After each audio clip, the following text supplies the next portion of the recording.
94.3 माई FM पर जीना इसी का नाम है। में आप हैं माही के साथ। शहर का टाउन हॉल भरा हुआ था खचाखच।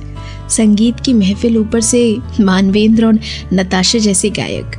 पूछना ही क्या, तेजस और दीपेन भी अपनी पत्नियों के साथ आ गए थे यहाँ पर। एक के बाद एक गाने पेश हो रहे हैं और जैसे ही मैं क्या कहूँ राम, मुझे बुढ़ा मिल गया, जिधर देखूं तेरी तस्वीर नजर आती है, गाना सुनाई दिया। तेजस और दीपेन दोनों के चेहरे कड़वी दवाई पी रहे हों ऐसे हो गए। दोनों भाई हैं सगे, होशियार, पढ़े लिखे, अच्छी जॉब, शादीशुदा, संस्कारी, और पत्नियां भी ऐसी ही सुशील संस्कारी हैं। दोनों के एक एक संतान है, फिर भी घर में शांति नहीं है। अब हम ये सोच ले कि देवरानी जेठानी के झगड़े होते होंगे, या फिर बच्चे बहुत झगड़ते होंगे, या फिर सास हमेशा झगड़ती रहती होगी, तो ऐसा कुछ नहीं है। यहाँ तो माँ और बाप ही झगड़ते रहते हैं। ऐसा तो होता नहीं कि सास ससुर की पोस्ट मिल जाए तो प्यार हो गया। हम ये मान लेते हैं, पर ऐसा होता नहीं है। तेजस और दीपेन छोटे थे तब दोनों इतना नहीं झगड़ते थे, पर जैसे जैसे बच्चे बड़े होते गए उनका झगड़ा भी बढ़ता गया। छोटी छोटी बातों में सुबह उठने से लेकर रात सोने तक कई झगड़ों के कारण मिल जाते, इनसे और इनके परिवार से। मुलाकात का सिलसिला आगे बढ़ेगा अगले गाने के बाद। 94.3 माई FM पर मैं हूँ माही। जब नई नई शादी हुई थी शांतनु जी और आशा जी की, तब घर में बड़े बुजुर्ग कुछ ज्यादा थे। बाद में तेजस और दीपेन का जन्म हुआ। धीरे धीरे घर से बड़े बूढ़े कम होते गए और बच्चे बड़े हो गए। शांतनु जी के रिटायर होने के बाद तो ज्यादा से ज्यादा वक्त आशा जी के साथ रहना पड़ा और ज्यादा से ज्यादा बहाने मिलते गए। चश्मे का नंबर बदलवाना, दांत की ट्रीटमेंट करवाना, घुटनों पर मालिश करना, घड़ी को चाबी भरना, शाम को खिचड़ी ना बनाना, कितनी सारी बातें झगड़े में बदल जाती। आश्चर्य की तो बात यह थी कि एक दूसरे के साथ हमेशा झगड़ते रहने वाले शांतनु जी और आशा जी किसी के साथ जरा भी नहीं झगड़ते थे। दोनों का स्वभाव औरों के लिए बहुत हंसमुख था। बच्चों को कभी मजा आता तो कभी थक जाते।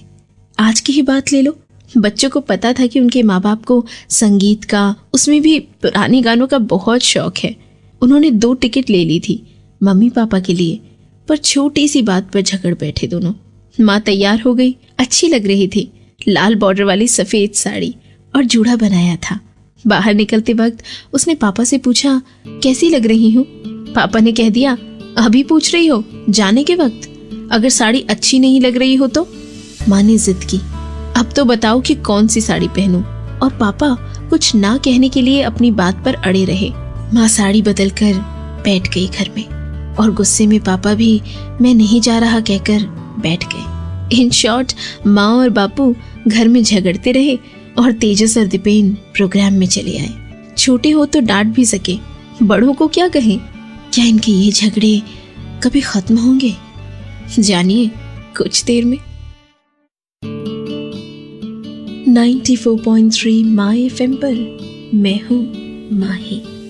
1 साल के लिए तेजस को फैक्ट्री के पास वाले क्वार्टर में रहना पड़े, ऐसी सिचुएशन आ गई थी।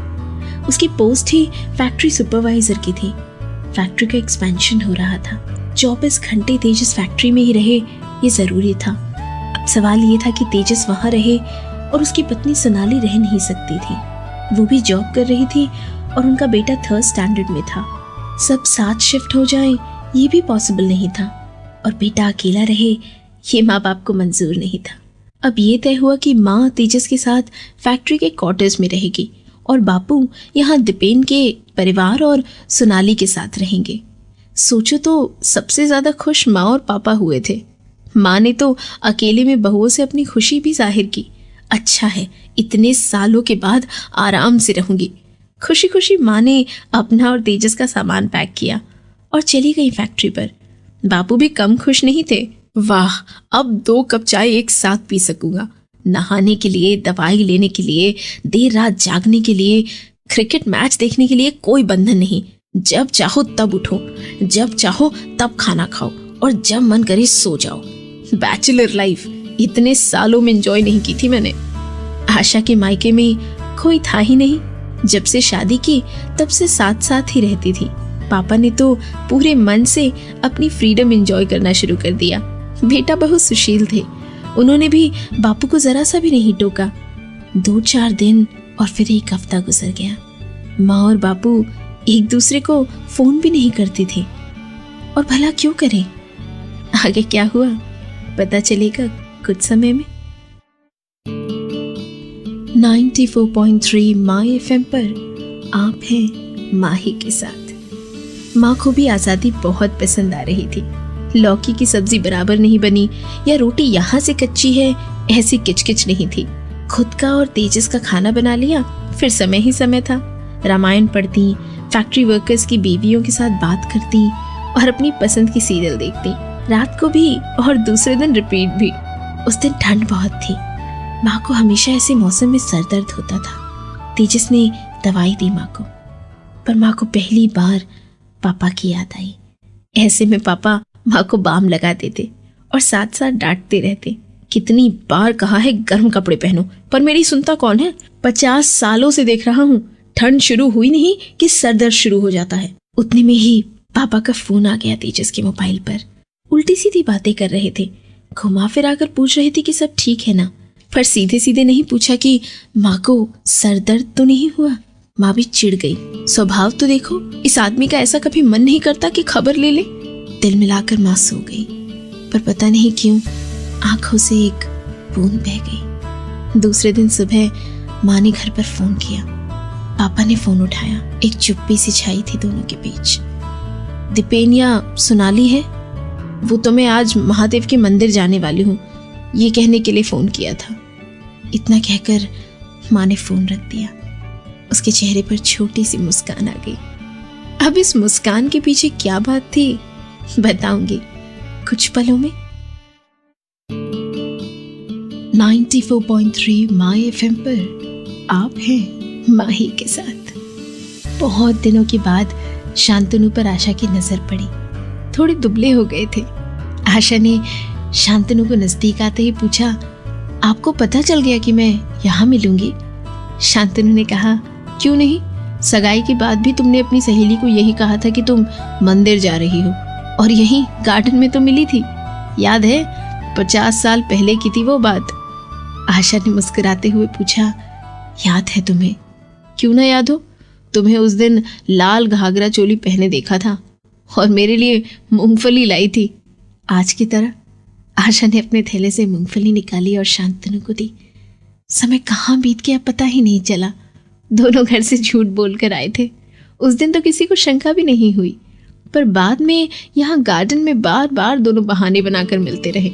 उस पे भी जब मंदिर की भजन मंडली ने तेजस को फोन करके पूछा कि आशा जी मंदिर क्यों नहीं आ रही, तब तो उसे चिंता हो गई। हर 2 दिन में तो माँ मंदिर ही जाती है, अगर नहीं जाती तो फिर। एक दिन तो दोनों बेटों ने बहुओं के साथ पीछा किया। गार्डन में चमकती धूप थी, हवा के ताजे खिले फूलों की खुशबू थी। बेंच पर आमने सामने बैठे थे माँ और पापा। सबके मुंह खुले रह गए। क्या जवाब मिला माँ पापा से इस बात का, जानिए अगले गाने के बाद। 94.3 माई FM पर आप हैं माही के साथ। बेटे बहुओं को सामने देख शांतनु जी खड़े हुए। आशा जी के सामने हाथ फैलाया और कहा, मेरी दोस्त है, अभी अभी दोस्ती हुई है। बड़े बूढ़ों और बच्चों के बीच खोया हुआ हमारा प्यार अचानक ही हमारे साथ लग गया है। साथ बैठकर नहीं गिने हुए आसमान के तारों और बालों में लगाने के लिए ना लाए गए फूलों के गजरे के हिसाब हो रहे हैं यहाँ पर। एकदम ही प्यार नजर के सामने आ गया। अब बच्चों के पास बोलने के लिए कुछ बचा ही नहीं था। हंसते हंसते तेजस, दीपेन और उनकी पत्नियां घर चले गए। यहाँ बेंच पर बैठकर आशा जी शांतनु के बालों में तेल लगा देती हैं, दवाई देती हैं। क्यों देर से आए और क्यों आज मेरे लिए गुलाब नहीं लेकर आए, ऐसे झगड़े होते हैं। दोनों first day first show film देखने चले जाते हैं। सर्दी की धूप में बैठकर मूंगफली और गुड़ खाते हैं। तेजस माँ को पूछता रहता है, क्या तुम भी माँ, मिलके तो आती हो दोपहर में, फिर भी क्यों फोन पर लगी रहती हो? 70 साल की माँ अब 17 साल की लड़की की तरह शर्मा जाती है।